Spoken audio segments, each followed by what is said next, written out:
হাই। তো আজি ৰাতিপুৱা ইমান হুলস্থুল শুনা পাই ভাবিলোঁ কি হ'ল, বাহিৰত ওলাই চালোঁ আজি হেনো মেট্ৰিক পৰীক্ষাৰ ৰিজাল্ট দিব।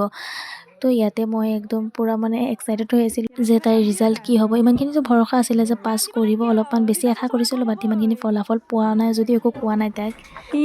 কান্দিব লাগে নেকি? পৰীক্ষা ভালকে দিয়া নাই? তো প্ৰথমতে তাইৰ ফ্ৰেণ্ড এজনী ল'লোঁ, যিহেতু তাই কান্দি আছিলে। তো ভাবিলোঁ প্ৰথমতে তাইৰ ফ্ৰেণ্ড এজনী লওঁ, তেতিয়াহ'লে অলপমান তাইৰ ভাল লাগিব।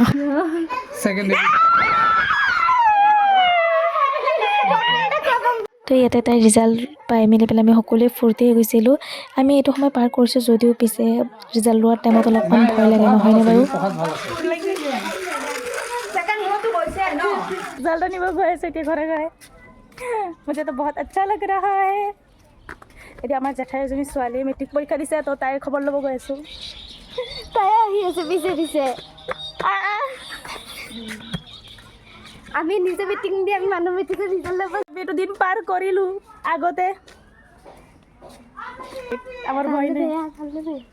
আৰু আমি আহি পালোঁহি জেঠাহঁতৰ ঘৰত। তো আহি পেলাই চালোঁ সিহঁতে ৰিজাল্টটো লৈ আছে আৰু ভাল হৈছে, ফাৰ্ষ্ট ডিভিজন এটা লেটাৰ আছিলে।